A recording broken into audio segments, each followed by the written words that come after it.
ये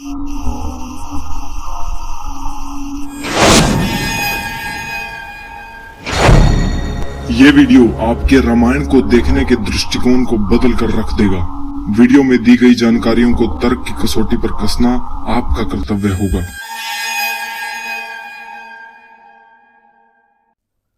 दोस्तों सभी को नमस्ते। बात करता हूं सीधी मुद्दे की। रामायण के ऊपर साइंटिफिक दृष्टिकोण क्या हो सकता है, इस सीरीज़ का एक वीडियो अभी तक आप देख चुके हैं, जिसको आप सभी लोगों ने बहुत पसंद किया है, बहुत लाइक शेयर किया है और इस आप सभी की बहुत इच्छा थी कि मैं इसका सेकंड पार्ट बहुत जल्द से जल्द लेकर आऊं। पर आप जानते हैं एक वीडियो के लिए बहुत स्वाध्याय करना पड़ता है, चीज़ें समझनी पड़ती हैं, फिर तब जाकर एक वीडियो शूट होता है, फिर उसकी एडिटिंग और तब जाकर एक वीडियो आप सभी के सामने आता है। मैं आज दूसरा वीडियो आप सभी के बीच लेकर आया हूँ। पहले वीडियो में आप जान चुके थे कि नल और नील की ट्रेनिंग कौन करवाता है, कैसे करवाता है और वह ट्रेनिंग में कैसे कैसे चीज़ें सीखते हैं और ट्रेनिंग के दौरान वह कहाँ कहाँ जाते हैं और अंत में वह किसी टापू पर फंस जाते हैं। यह आप पहले पार्ट में देख चुके हो। आज आप देखेंगे उस टापू पर क्या होता है, उस टापू पर नल और नील क्या करते हैं, वह सारी घटना जो अपने आप में विचित्र है, जो अपने आप में आज तक आपने कभी सुनी नहीं होगी, कभी देखी नहीं और आप कल्पना तक भी नहीं कर सकते, वह सारे चीज़ें इस सेकंड पार्ट में आप देखने वाले हैं। तो बने रहना आज के इस वीडियो के साथ। पहले ही बता देता हूँ, वीडियो लंबा होगा, आपको मज़ा आएगा अगर आप सुनना पसंद करेंगे तो, इसलिए मैं आपसे कहता हूं वीडियो के साथ बने रहना, पूरा वीडियो देखना और अगर वीडियो अच्छा लगे तो वीडियो को अन्य साथियों के साथ ज़रूर शेयर करना और वीडियो को अभी लाइक कर लेना, चैनल को सब्सक्राइब कर लेना, बाद में समय नहीं लगेगा। तो दोस्तों, मैं आपका दोस्त अनिल आर्य स्वागत करता हूं आप सभी का आपके अपने यूट्यूब चैनल अपरिचित भारत में, और बिना समय गवाए शुरू करते हैं आज का वीडियो।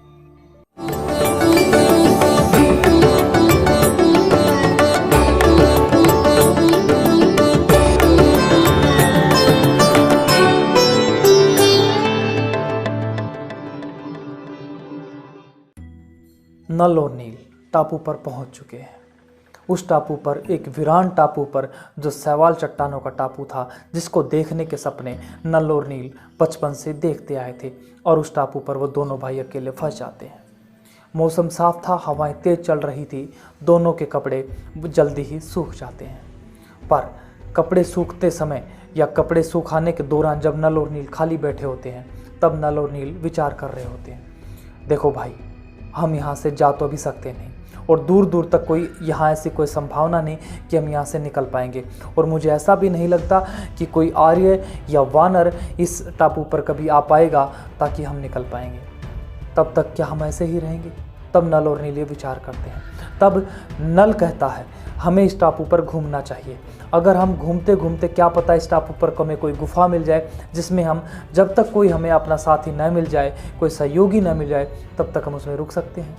विचार अच्छा था, परंतु नील को वह बात याद थी अभी तक कि इस टापू पर राक्षस लोग रहते हैं जो पूरे मनुष्य को जिंदा भून कर खा जाते हैं, और जंगली जानवरों का तो कहना ही क्या।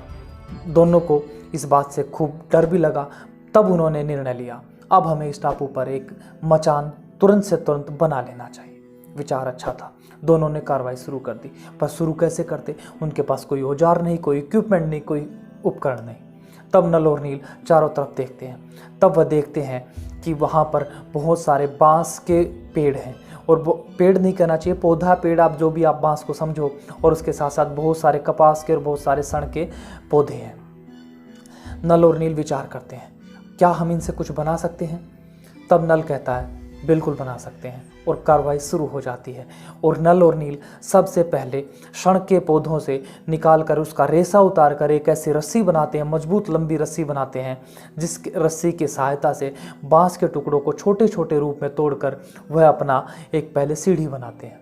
सीढ़ी तैयार हो जाने के बाद अब उनको आवश्यकता थी मचान बनाने के लिए दो ऐसे पेड़ों की जो आपस में बहुत नज़दीक ऊपर से मिले हों, और जिनके जो टहनियाँ ऊपर की जो मिली हों वो मजबूत हों, और उनको वह पेड़ भी जल्दी ही मिल जाता है। दो पेड़ों के ऊपर वह अपने मचान को बनाना शुरू करते हैं। परंतु मचान को बनाने के लिए, बांसों को काटने के लिए उनको, आपने सोचना चाहिए था कि उन्होंने उपकरण कहाँ से बनाए, काटने के लिए चाकू तलवार कहाँ से बनाई। उन्होंने, आपको मैं बताऊँ, नल और नील ने वहीं पत्थरों को इस प्रकार घिसा कि वह पत्थर ही चाकू का रूप ले गया और उसी पत्थरनुमा चाकू से उन्होंने बांस को, रस्सियों को काटा और अपने मचान को बनाया।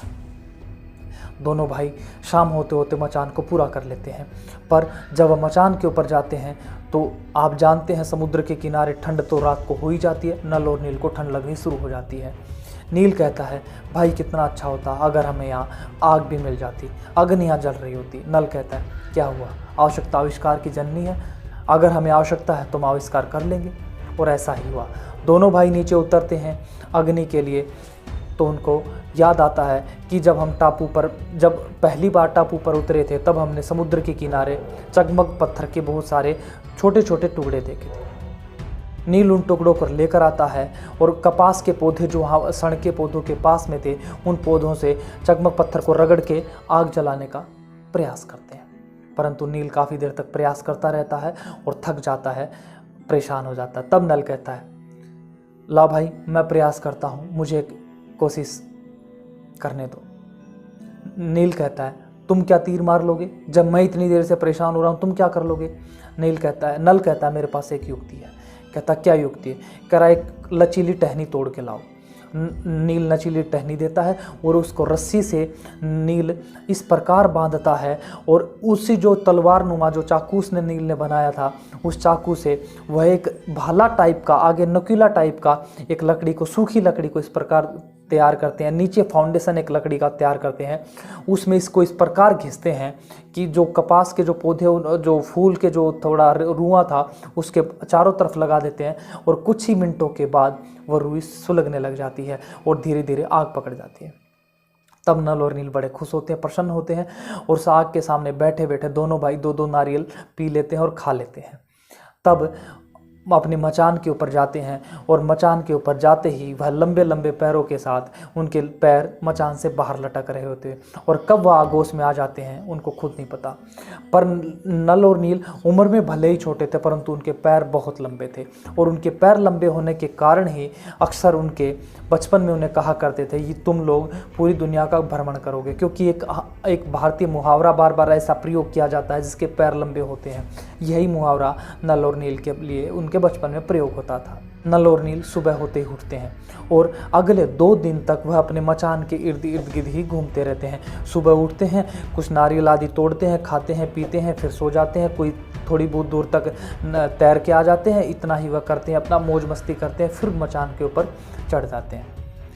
पर मैं पहले ही बता चुका था नल तो बहुत शरारती रहा है, तो नल के मन में तो वही शरारत है। नल कहता है, सुन भाई, अगर मरेंगे तो मरेंगे, जिएंगे तो जिएंगे, कुछ नहीं पता, परंतु जब तक रहेंगे हम इस टापू पर तो ज़रूर घूम लेना चाहिए। और क्या हमने ही इस टापू अपने मचान के बाद जो भी कुछ करते हैं 2-4 घंटे में घूम के फिर यहीं आ जाते, हम तो चुंबक की तरह छिपे जा रहे हैं। क्या हम इस टापू पर, हमें इस टापू को देखने के लिए हम सपने संजोते रहे और आज हमें अवसर मिला है और हम यहाँ मचान के ऊपर ही आके चिपक जाते हैं, हमें घूमना नहीं चाहिए। नील कहता है, विचार अच्छा है, परंतु तुम क्या भूल गए इस टापू पर बहुत सारे राक्षस लोग रहते थे, खूंखार जानवर भी हैं। तो नल कहता, तो क्या हुआ, हमें तैयारी करनी चाहिए। तो नल और नील दोनों भाई तैयारी करते हैं और तैयारी में जो सबसे पहले उन्होंने चाकू बनाया था उसी चाकू को और अच्छा रूप देकर एक हल्की लकड़ी के साथ उसको उसी रस्सी के साथ जो सण के धागे से रेशे से बनाई थी उस रस्सी के साथ पहला भाला बनाते हैं और दोनों भाई इस प्रकार अपना भाला बनाते हैं। फिर उन लचीली रस्सियों के साथ वह एक धनुष बनाते हैं और साथ साथ गुलेल और कुछ भाले और कुछ तीर आदि चीज़ें अर्थात पूरा जखीरा अपना बना लेते हैं। और तब दोनों भाई कहते हैं, चलो अब टापू पे भ्रमण किया जाए। दोनों भाई टापू पर भ्रमण करने के लिए, टापू को देखने के लिए अपने मचान को त्याग देते हैं। मचान को त्यागते ही वह अपने मचान से तकरीबन 1 योजन दूर ही पहुंचे होंगे, तभी आश्चर्य, नील देखो आश्चर्य। नील कहता, क्या हुआ, ये देखो।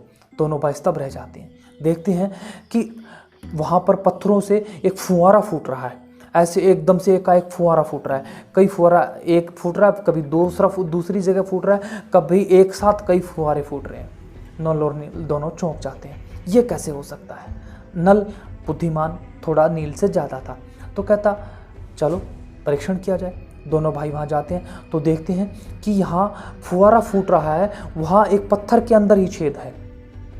तब दोनों भाई थोड़ी देर और वहाँ बैठे बैठे समझने का प्रयास करते हैं हो क्या रहा है। तब वह देखते हैं कि यह जो पत्थर है, यह पत्थर अंदर से नीचे अर्थात खोखला है, गुफानुमा है, पोला है।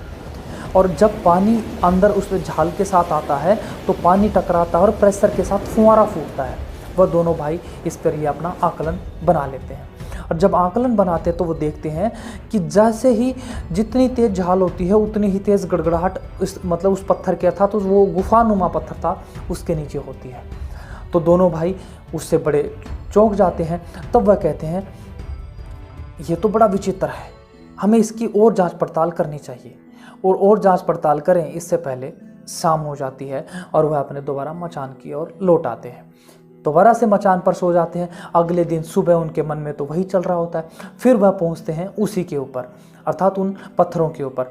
अब जैसे ही अगले दिन वह अपने पत्थरों पर पहुंचते हैं तो नल और नील अच्छा मजाक करते हुए दोनों भाई शोध कर रहे होते हैं और पत्थरों की जांच पड़ताल करना प्रारंभ करते हैं। और पत्थरों की जांच पड़ताल करना प्रारंभ करते ही हैं कि अचानक से नील को एक और आश्चर्यचकित, ये क्या, नल देखो कितना विचित्र जीव, अर्थात वह समुद्र में एक विचित्र जीव जो अपने आप ही जल क्रीड़ा कर रहा था, ऐसे जीव को देखते हैं। दोनों भाई उस जीव को देखकर हैरान होते हैं। नील एक पत्थर उठाता है और समुद्री जीव पर निशाना लेकर साथ देता है।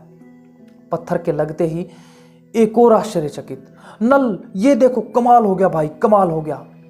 नल देखता क्या हुआ, कहता वो देखो जो मैंने पत्थर समुद्री जीव पर मारा था, फेंक के मारा था, वह पत्थर तैर रहा है। पत्थर तैर रहा है? तब नल कहता मजाक में कहता है शायद यहाँ कोई जादुई शक्ति है या जीव ये जादुई है। तब नील कहता है जादू वादू कुछ नहीं होता, जो होता है विज्ञान होता है और इसके पीछे भी कोई विज्ञान होगा। तब नल कहता है एक ऐसा ही पत्थर मुझे दोबारा दो। तब ऐसा ही पत्थर नील ला के देता है और उसको समुद्र में दोबारा फेंकता है। नील कहता है तुमने ये पत्थर मेरे साथ मजाक करने के लिए पत्थर मंगवाया था, मैंने तो सोचा तुम कोई रिसर्च शोध करोगे। तब कहता है देखो उस पत्थर को जो मैंने अभी फेंका वो भी तैर रहा है। तब दोनों भाई कहते हैं हाँ पत्थर तैर रहा है।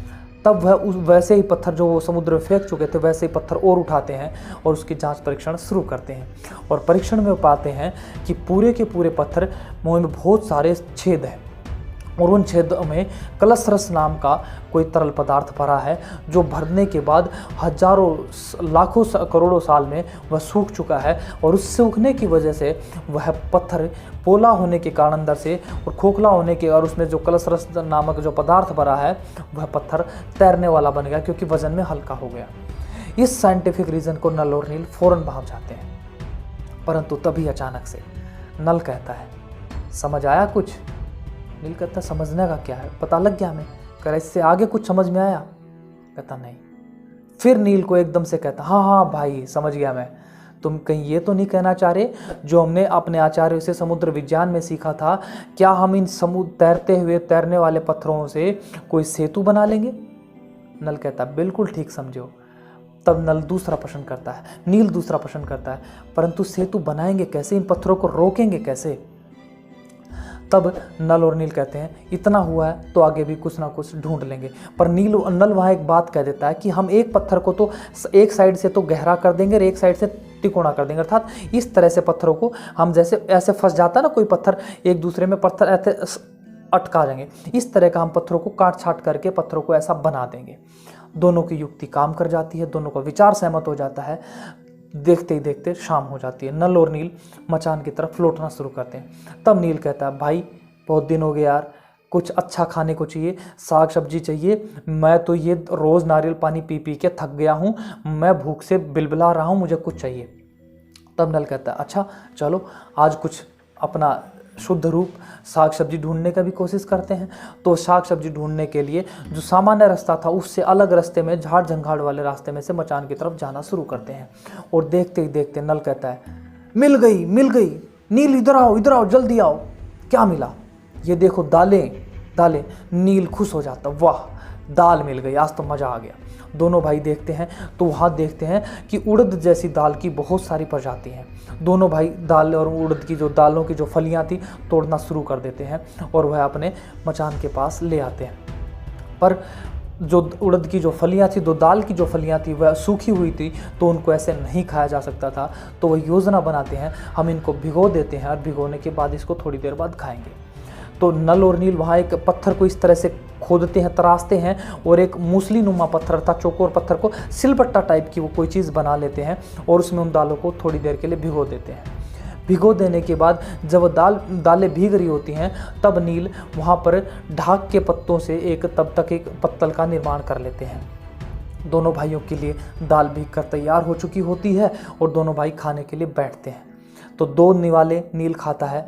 तब नील खाते ही उस पत्तल को फेंक के मारता है, धत तरीके क्या खिला दिया तूने मेरे को यार, ये तो पूरा रबड़ है, पता नहीं क्या है, चिपचिपा है, गले को भी चिपका रहा है और मुंह को भी चिपका रहा है, मेरे से नहीं खाया जाता। और नील वहाँ से परेशान होकर उठ जाता है। तब नल कहता है खाना है तो खाओ, यहाँ तुम्हारे लिए 56 भोग कोई नहीं बनाने वाला, अपने पिताश्री के साथ और माताश्री के साथ नहीं हो, तुम्हें जो मिलेगा खाना पड़ेगा वरना जाओ भूखे सो जाओ।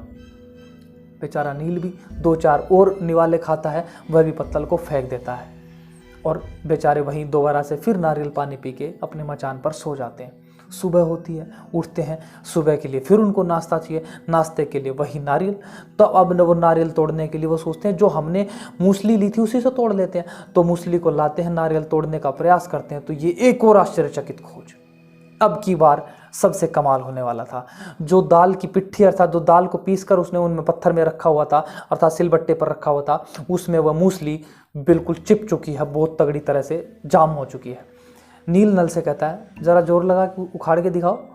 तो नल कहता भाई ये तो नहीं उखड़ेगी, पूरी ताकत लगाता है पर वह नहीं उखाड़ पाया। तब नील कहता है एक और खोज होने वाली है भाई, समझ रहे हो? कहता हाँ समझ गया। कहीं तुम ये तो नहीं कहना चाह रहे ना कि हम इस पिट्ठी से, इस दाल की पिट्ठी से पत्थरों को जोड़ेंगे? कहता हाँ बिल्कुल ठीक। और वैसा ही वह करते हैं, उस दाल की पिट्ठी से पत्थरों को जोड़ने का मन बना लेते हैं। परंतु नील एक दूसरा प्रश्न दाग देता है। कहता बात तो ठीक है, ये खोज तो ठीक है, पर इस वीराने में हम यहाँ सेतु बनाएंगे कहाँ? जो हमने सेतु बनाने का जो विज्ञान पढ़ा था, सब तैरते पत्थरों से अगर सेतु बनाना चाहें तो सेतु बनाएंगे, समुद्र में तो नहीं बना सकते क्योंकि हर दूसरे दिन तूफान आता रहता है, हम कैसे बनाएंगे? तब नील कहता है नल से भाई दोपहर में तू तो सो जाता है, मेरा यहाँ के लिए मन नहीं लगता। मैं कई बार इस टापू पर अंदर घूमने गया हूँ तो मैंने इस टापू पर एक छोटी सी नदी देख रखी है, तू कहे तो वहाँ हम उस पर बना लेंगे। नील कहता अच्छा अकेले अकेले? कहता हाँ मेरा शोध है तो मेरे नाम पर शोध होगा ये। कहता फिर नल कहता है अच्छा जो पत्थर खोजे थे वह किसके थे? तो कहते अच्छा वो हमारे दोनों। तो अर्थात दोनों भाई वहाँ पर खूब मजाक करके वहाँ अगली सुबह में सेतु बनाने के लिए तैयार हो जाते हैं। और जब वह सेतु बनाना शुरू करते हैं तो 10 हाथ चौड़ा सेतु बनाते हैं और 2 दिन के अंदर वह सेतु बनाकर तैयार हो जाता है। और जब वह तैयार करते हैं तो सबसे पहले उन पत्थरों को दाल की जो पिट्ठी जो बनाई थी उससे जोड़ते हैं और साथ में कहीं लकड़ी गाड़ते हैं, कहीं इस तरह के, और कहीं कहीं तो जैसे हमने आर्मी के कई बार देखते हैं, आर्मी कहीं पुल बनाती है तो एक नेट टाइप का, प्लास्टिक का नेट टाइप का यूज़ करती है किसी बांध आदि को बनाने के लिए। कई बार जैसे नहर आदि टूट जाती है, नदी टूट जाती है तो कट्टों में रेत भरकर एक जाली टाइप का एक वो लगाते हैं। उस टाइप की जाली भी वो उन्होंने जो रस्सियाँ बनाई थी उनसे बनाकर उस पूरे सेतु को बांध देते हैं और 2 दिन के अंदर सेतु सूख जाता है, अर्थात वह पिट्ठी बिल्कुल जाम हो जाती है और वह सेतु इतना मजबूत होता है कि जब नल और नील उस सेतु से पार करके अगले उस पे सामने अर्थात सामने की साइड में दूसरे साइड के उस पे टापू पर जाते हैं तो नल और नील हैरान हो जाते हैं, क्योंकि इस बार उस टापू पर जो देख रहे हैं वह तो अपने आप में सच में ही विचित्र था। क्योंकि उस पर ऐसी विलक्षण जड़ी बूटियाँ, फल, जानवर उन्होंने जो आज तक देखे नहीं थे। देखे तो उन्होंने वो पहले वाले टापू के भी नहीं थे, पर वहाँ जो वो देख रहे थे वह अद्भुत थे और सारे के सारे फल भी वहाँ पके हुए थे। नल और नील सबसे पहले वहाँ अच्छे से खूब सारे अपना भर पेट अच्छे अच्छे फल, बहुत सारा सब कुछ भर पेट खाना खा लेते हैं, अर्थात जो भी उनको वहाँ पे उपलब्ध हुआ। खाना खाने के बाद अभियान पर आगे बढ़ते हैं और आगे बढ़ते ही वही उनको फुहारे दोबारा मिलते हैं। और इस बार जो फुहारे उठ रहे थे सब, अर्थात पानी में से जो फुहारे उठ रहे थे पत्थरों में से, वह फुहारे पहले से कई गुना ज़्यादा ऊंचे और कई गुना ज़्यादा शोर के साथ उठ रहे थे। अब नल और नील अब तो वाकई में उनके मन में शंका होने शुरू हो गई, भाई ऐसे रुका नहीं जाएगा, इसकी तह तक जाना पड़ेगा। और तह तक जाने के लिए क्यों ज़रूरी है? क्योंकि नल कहता है क्या लगता है अगर ये कोई गुफा है तो इसके नीचे कोई पिलर भी तो होगा, कोई स्तंभ तो होगा। तो नील कहता चल के देखा जाए। तो नील योजना बनाता है, नील अपने कपड़े उतारता है और डुबकी लगाकर नीचे जाता है। और नल डुबकी लगाने से पहले नल कहता है, भाई कोई भी समस्या हो जाए, कोई दिक्कत आ जाए, मुझे बुला लियो और ज़्यादा देर मत लगाना, जल्दी आना। नील कहता है ठीक है, चिंता मत कर। नील अंदर जाता है और नील अंदर जाकर देखता है तो वाकई में वह पोली दीवार थी, मतलब खोखली थी अंदर से। और उस खोखली उस टापू में जब, क्योंकि थोड़ी ही दूर है, उस गुफा में तैरते तैरते नील का सांस फूल जाता है, क्योंकि पानी भी ठंडा होता है। तो किसी को जैसे जिस छेद से पानी आ रहा था, फुहारा फूट रहा था, उसी छेद में से सांस लेकर एक बार ऊपर आता है, फिर दोबारा से नीचे जाता है। पर थोड़ी देर में नील की सांसें फूलने लगती हैं, उसको ठंड भी बहुत लगती है। तब वहाँ उसको उस टापू गुफा के अंदर ही कोई छोटी दीवार पड़ती है, मतलब कुछ मंडी टाइप का कुछ दिखता, पत्थर टाइप का, जिसके ऊपर वह बैठ के अच्छे से सांस लेता है, अपनी ठंड उतारने के लिए हाथों को रगड़ता है।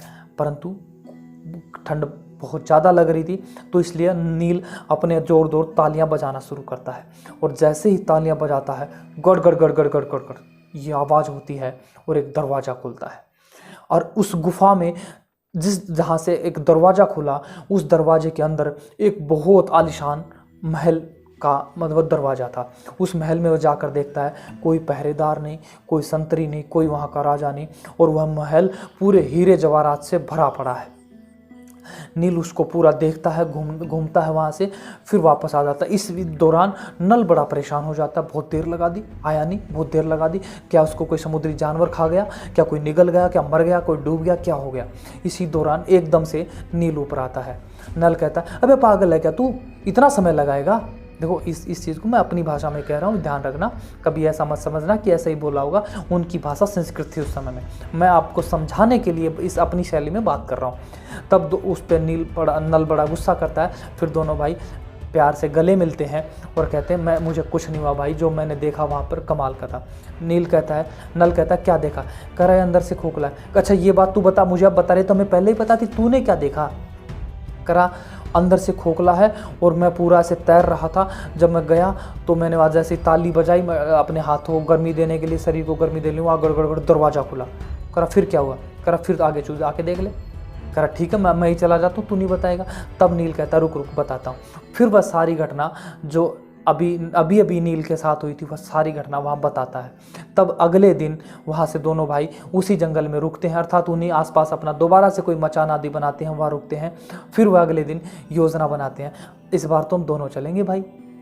दोनों भाई इस बार अच्छे से देखने के लिए कुछ अपने साथ मशाल टाइप की कुछ चीज़ें भी ले जाते हैं, चकमक पत्थर आदि ले जाते हैं, ताकि इस बार रोशनी के साथ उन चीज़ों को देखा जाए।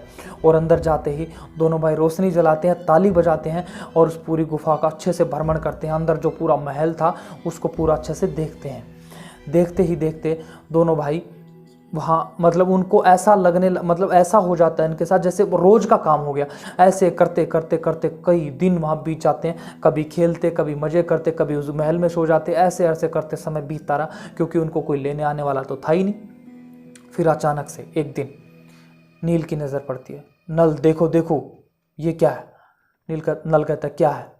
दोनों भाई थोड़ी देर देखते रहते हैं और नल एकदम से चौंक कर कहता है, भाई ये तो मुझे नौकाएं दिख रही हैं, और ये नौका भी हमारी वाली नौकाओं से अलग है, अर्थात आर्यों की, अर्थात सनातनियों की जैसे, अर्थात उस समय की जो नौकाएं थी, ऋषियों की नौका थी, उससे अलग है। अर्थात ये तो मुझे राक्षसों की नौका लग रही है। दोनों भाई डर जाते हैं, क्योंकि राक्षसों का नाम सुनते हैं उनके मन में वही चीज़ आ जाती है, नरभक्षी, जिंदा जलाकर खा जाएंगे, छोड़ेंगे नहीं, मारेंगे, हमारा तो अंत समय नज़दीक आ गया। और उनको यह डर था क्योंकि वह नौका उन्हीं की तरफ आ रही थी। दोनों भाई बिल्कुल घबरा जाते हैं और उस नौका को देखते ही देखते जब वो बहुत नज़दीक आ जाती है तो दोनों भाई के पास कोई ऑप्शन नहीं बचता, वह कहीं टापू पर छुप जाते हैं। वह टापू पर छुप जाते हैं और छुपे छुपे वह दोनों देख रहे हैं कि वह जो राक्षस बड़े खूंखार टाइप के हैं, कुछ बड़े नरभक्षी टाइप के हैं, और उनकी भाषा टूटी फूटी संस्कृत है। कभी कभार तो वह कुछ संस्कृत के शब्द बोलते हैं, कभी पता नहीं अटपटी सी कोई भाषा बोलते हैं। दोनों भाई नल और नील समझ नहीं पा रहे, परंतु वह यह ज़रूर समझ जा रहे हैं कि वह कुछ कह रहे हैं नल और नील के बारे में, अर्थात वह यह कह रहे हैं, इस प्रकार का कुछ कह रहे हैं, यहाँ कोई आ चुका है भाई, मतलब राक्षस आपस में बात कर रहे हैं कि यहाँ कोई आ चुका है और वह उनका सेतु भी देख लेते हैं। तो वह सारे के सारे राक्षस नल और नील को ढूंढने लग जाते हैं। नल और नील को ढूंढते ढूंढते नल कभी इधर छुप रहा है, कभी नील उधर छुप रहा, छिपते छिपाते उन दोनों के पास एकदम से एक दो राक्षसों ने उनको देख लिया। तो नल और नील के पास कोई ऑप्शन नहीं बचा और वो भाग के एकदम से छुप के समुद्र में अर्थात गोता मारकर उस गुफा के माध्यम से तालियां बजाकर उस महल में पहुंच गए, जिस महल में काफ़ी दिन से खेलते खेलते हुए कई बार आया जाया करते थे। अब वो उनको थोड़ा सा निश्चिंत भी हो गए थे कि शायद उनको ये नहीं पता होगा, परंतु उनको यह डर भी था कि इनका ही तो राज्य है, यहाँ राक्षसों की भूमि है और इनको ही इनके महल के बारे में ना पता, ऐसा नहीं हो सकता। और वही हुआ। थोड़ी ही देर के बाद दोबारा से तालियों की आवाज़ आई और गड़गड़ गड़गड़ करके दरवाज़ा खुलता है और सारे राक्षस उस महल में प्रवेश कर जाते हैं। नल और नील छुपने की कोशिश करते हैं, परंतु छुप नहीं पाते हैं और राक्षस उनको ढूंढ लेते हैं और दोनों की गर्दन दबोचते हुए राक्षस कहते हैं, ओ छोकरे, कौन है तू? लुटेरा है या जो जिन्होंने सेतु बनाया उन अभियंताओं के छोकरे हो तुम? कौन हो तुम? तो वह उनको कोई जवाब दे इससे पहले वो उनको उठाते हैं, कंधे पर उठाते हैं और अपने साथ ले जाते हैं और नौका में इतनी दूर से ऐसे फेंकते हैं जैसे किसी ने घास का गट्ठर फेंक दिया। दोनों भाई इतनी ऊपर से गिरते ही बेसुध हो जाते हैं। कई देर तक तो उनको होश नहीं आता और जब होश आता है तो वो होते हैं पाताल नगरी के राजा के पास, पाताल नगरी के महाराजा के पास। अब पाताल कौन सी है?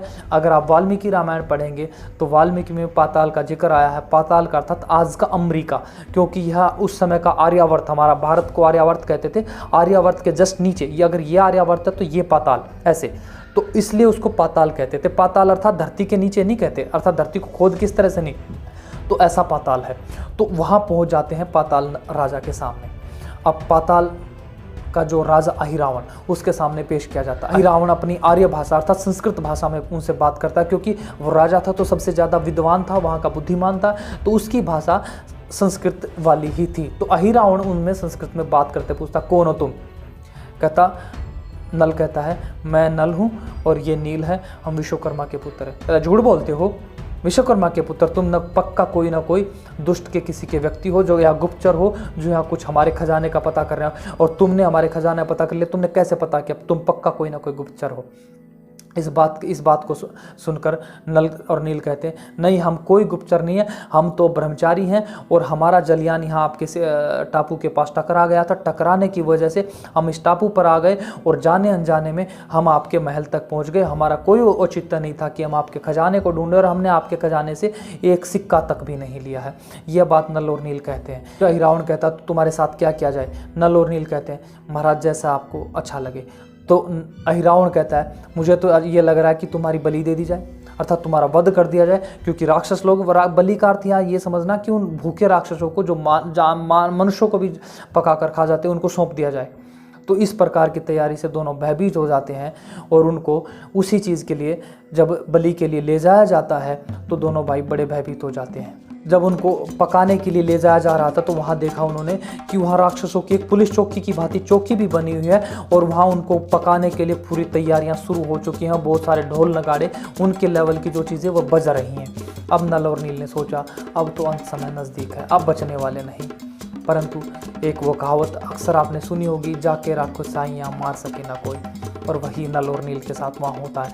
अचानक से एकदम से एक तेज़ तूफ़ानी हवाएं चलने शुरू हो जाती है और वहाँ पर बहुत तेज़ समुद्री तूफान शुरू हो जाता है। समुद्री तूफान आते ही सारे राक्षसगण अपने घर परिवारों की तरफ भाग लेते हैं। किसी की झोपड़ी उड़ जाती है, किसी के कच्चे मकान ध्वस्त हो जाते हैं, सब घरों में पानी भर जाता है। इस बीच सबका ध्यान नल और नील से हट जाता है और नल और नील मौके का फ़ायदा उठाकर वहाँ से भाग निकलते हैं। परंतु बहुत समुद्री तूफान तेज़ होने के कारण, तेज़ हवाओं के चलने के कारण, पेड़ पौधों के गिरने के कारण वह भी बहुत तेज़ हवाओं से बहुत दूर तक नहीं निकल पाते हैं। और देखते देखते समुद्री तूफान ठंडा होता है, शांत होता है, तो सोचते हैं कि अब हम यहाँ बढ़ना चाहिए, आगे निकलना चाहिए। अचानक फिर से उनको ढूंढ लिया जाता है। तब अहिरावण कहता है, ज़्यादा चालाक बनते हो, कोई बनने की ज़रूरत नहीं, इनको जेल में डाल दिया जाए। अहिरावण के आदेश के बाद दोनों को जेल में बंद कर दिया जाता है और जैसे ही उनको एक छोटी सी कोठरी में बंद किया जाता है, इतना भारी पत्थर वहाँ लगा दिया जाता है कि दोनों भाई चाहकर भी कुछ नहीं करते। और बीच बीच में राक्षस आते हैं, कभी उनको लात गुस्सों से पिटाई करते थे, कभी उनको कपड़ों से उतार के नंगा नचाते हैं। इतनी भयंकर दुर्दशा उनके साथ होती है। खाना भी उनको इतना दिया जाता है, अगर 10 रोटी की भूख है तो 1 रोटी, मतलब सिर्फ वह जीवित रह सके ऐसा खाना दिया जाता है। अब दोनों भाई अंतिम समय अपना सोच रहे थे और सोच रहे थे ऐसी ज़िंदगी से तो मौत ही बेहतर है, क्योंकि उनके पास कोई ऑप्शन नहीं बच रहा था। परंतु थोड़े समय बाद 2 राक्षस आते हैं खंजर के साथ और इस बार सोचते हैं पिछली बार तो बच निकले थे, इस बार हमारी काम तमाम होने वाला है। परंतु इस बार उनके लिए अच्छी सूचना थी कि वह सबसे पहले तो गुफा में आते ही उनके हाथों के रस्सियाँ काट देते हैं और वह राक्षस उनको कहते हैं महाराज अहिरावण आपसे बहुत खुश हैं और महाराज अहिरावण अभी आपसे तुरंत मिलना चाहते हैं। और उन दोनों को, नल और नील को, महाराज अहिरावण के सामने पेश किया जाता है। महाराज अहिरावण जैसे ही उनको अपने सामने आते हैं, स्वयं अपने सिंहासन से उठकर उन दोनों को अपने हाथ से सिंहासनों पर बैठाते हैं, उनका पूरा वंदन करते हैं, अभिनंदन करते हैं और उसके बाद उनसे क्षमा मांगते हुए कहते हैं हे ब्रह्मचारियों, मुझे क्षमा करो, मैं अब मेरे गुप्तचरों ने पता लगा लिया है कि आप विश्व के सबसे बड़े निर्माता विश्वकर्मा की संतान हो, मुझसे भूल हो गई और भूलवश आपको मैं इतना दंड दिया, मुझे क्षमा करो। अब आप जैसा चाहें मैं आपको साथ वह उसी तरह से आपको आपके घर भेजना चाहता हूँ। नल और नील खुश हो जाते हैं, कर हाँ जरूर, मुझे हमारे गुरुवर के पास भेज दीजिए, खुश कहते हैं। नल और नील खुश होकर कहते हैं परंतु, अहिरावण कहता जरूर भेज दूंगा, परंतु। नल कहता क्या परंतु क्या, अब क्या रह गया? कहता एक काम करना होगा। कहता क्या काम? अहिरावण कहता है कि मेरे राज्य में हर आए दिन आए सप्ताह बड़े बड़े तूफान आते हैं और हमारी पूरी की पूरी हमारे पूरे राज्य ध्वस्त हो जाता है, पूरे घर ध्वस्त हो जाते हैं। और मैंने ये पता तो लगा ही लिया है कि तुम निर्माता हो, तुम बड़े अभियंता हो, तो पहले तुम मेरे राज्य के लिए ऐसा सेतु बना के जाओ ताकि मेरा राज्य सुरक्षित हो। तब नल और नील कहते तुम चिंता मत करो। और नल और नील उनके लिए जो चीज़ें मंगवाते हैं वह अहिरावण के राज्य में सारी उपस्थित हो जाती हैं और नल और नील दोनों भाई मिलकर 6 महीने का समय लगाकर वहाँ ऐसा बांध बनाते हैं, पहला बांध भी बनाते हैं वो उसी राज्य में, अर्थात अमेरिका में पहला बांध बनाते हैं। और पहला बांध इतना मजबूत बांध बनाते हैं कि क्या मजाल वह कुछ भी हिल जाए। और साथ साथ वह अहिरावण के राज्य के लोगों को बांध बनाने के साथ साथ सेतु बनाना सिखाते हैं और वहाँ के लोगों को जो कच्चे मकानों में रह रहे थे वहाँ मिट्टी के ईंट बनाते हैं और उनको पकाना सिखाते हैं और घर बनाना तक सिखा के आते हैं दोनों भाई। अब जब उनकी पूरी व्यवस्थाएं पूरा अर्थात उनका पूरा 6 महीने का काम पूरा हो जाता है, अहिरावण का राज्य पूरी एक नगरी बन जाती है, पक्की नगरी बन जाती है। यह अपने नल और नील इस काम से निपटे ही थे कि अचानक तूफान आ जाता है और सारे के सारे लोग फिर से अपने घरों को भागने लग जाते हैं। परंतु इस बार तूफान उस बांध से टकराकर वापस लौट जाता है। तो सारे लोग हर्ष के साथ नल और नील को कंधे पे उठा लेते हैं, खुशियां मनाते हैं, एक बड़ा समारोह किया जाता है। और इसी समारोह के दौरान नल और नील की विदाई का समय आ जाता है। तब अहिरावण कहता है आप चिंता न करें, आपके लिए हमारा स्पेशल अर्थात प्राइवेट जेट की तरह प्राइवेट समुद्री जहाज में आप सब दोनों भाइयों को जाने की व्यवस्था मैं करवा देता हूं। और समुद्री जहाज जैसे बंदरगाह पर लगाया जाता तो उपहारों से भरा होता है। तब अहिरावण अपनी हाथ से एक अंगूठी निकालकर नल और नील को कहता है मैं आपका सदा ऋणी रहूंगा, मेरा राज्य आपका ऋणी रहेगा और मैं आपको कभी भी आपको अहिरावण की आवश्यकता पड़े एक बार तो अहिरावण आपको जान भी दे देगा। ध्यान रखना इस वाक्य को। और पहचान के लिए मैं आपको ये अपनी अंगूठी दे रहा हूँ, अगर कभी भी आवश्यकता लगे तो आप तुरंत मुझसे संपर्क करना। इस तरह की बात करके अहिरावण उन दोनों भाइयों को उस नौका में बिठाकर, उस जलयान में बिठाकर विदा कर देता है। और सारा कैसा नल और नील को भी बड़ा दुख होता है कि अब इन राक्षसों के साथ मन लग गया था, क्योंकि 6 महीने सेतु बनाते बनाते उनका भी उनके साथ संबंध अच्छा बन गया था। परंतु उनको खुशी भी थी कि अब हमें अपने आचार्य जी के साथ जाकर, आचार्य जी से मिलकर, हमें जो हमने पढ़ाई अभी तक पढ़ी थी उसको थोड़ा सा जो कुछ और रह गया था उसको पूरा करके हमें वो डिग्री लेनी है, अर्थात वहाँ की वह पदवी लेनी है, अभियंता वाली पदवी लेनी है। तो उसके बाद हम पूरे प्रोफेशनल इंजीनियर बन जाएंगे, प्रोफेशनल सिविल इंजीनियर बन जाएंगे। ऐसा विचार करके दोनों भाई वहाँ से रवाना होते हैं। अब अगले वीडियो में आप देखना जब वह विश्वकर्मा ऋषि से मिलते हैं तब क्या होता है, तब उनकी पहली जॉब कहाँ होती है, क्या जॉब करते हैं, किस प्रकार का काम करते हैं, कितने वर्षों तक क्या काम करते हैं, यह जानेंगे आप सभी अगले वीडियो में। तो आज के वीडियो के लिए बस इतना ही। आज का वीडियो आप सभी को कैसा लगा ये मुझे कमेंट में बताइए। और अगर आज का वीडियो आप सभी को अच्छा लगा तो वीडियो को लाइक करना, शेयर करना और चैनल को सब्सक्राइब करना बिल्कुल मत भूलना साथियों। अगर अभी तक नहीं किया तो बिल्कुल कर लो। और आप सभी लोग जानते हैं अब अपरिचित भारत का सेकेंडरी चैनल भी बन गया है, दूसरा चैनल बन गया है अपरिचित भारत लाइव, जिसका लिंक डिस्क्रिप्शन में है। और जो लोग बार बार पूछ रहे थे भाई इसका जो बात कर रहे हो, जो आप कहानी सुनाते हो, बड़ी अच्छी कहानी सुनाते हो, इसका सोर्स क्या है, डिस्क्रिप्शन में है, जाके पढ़ देना। और एक सबसे गंभीर बात, जो साथी मुझसे बार बार कह रहे हैं कि भाई अपना संपर्क सूत्र दो, मोबाइल नंबर दो, व्हाट्सएप ग्रुप में जोड़ो, हम आपसे बात करना चाहते हैं, तो उनसे मैं कहना चाहता हूँ आप सभी का भाई अनिल आर्य आप सभी के लिए बैठा है इंस्टाग्राम के ऊपर। जब आओ तब मैं आपसे बात करूंगा, जिस तरह से आप चाहो बात करूंगा। यूट्यूब पर कमेंटों का रिप्लाई करना संभव नहीं है, आप जानते हैं हर मिनट में 100 कमेंट आते हैं, संभव नहीं है। इसलिए इंस्टाग्राम पर जो साथी मुझसे बात करना चाहे इंस्टाग्राम पर आए। सभी इंस्टाग्राम का, ट्विटर का, फेसबुक का, सभी के मेरे सोशल मीडिया के लिंक डिस्क्रिप्शन में है, आप जाइए उनसे जुड़ जाइए। और इंस्टाग्राम पर मैं स्पेशली आप सभी के लिए बात करने के लिए मैं तैयार बैठा हूं। तो दोस्तों आज के वीडियो में अगर आपको कुछ भी अच्छा लगा तो वीडियो को दबा के लाइक करो, शेयर करो, चैनल को सब्सक्राइब करना बिल्कुल मत भूलना। अब मैं मिलूंगा आप सभी से इसी सीरीज़ के एक और वीडियो के साथ। तब तक आप सभी लोग अपना बहुत बहुत ध्यान रखें। बहुत बहुत आभार। मेरे साथ बोलिए धर्म की जय, धर्म की जय, मर्यादा पुरुषोत्तम श्री रामचंद्र जी की जय, धर्म संस्थापक श्री कृष्ण चंद्र जी की जय। सभी को नमस्ते।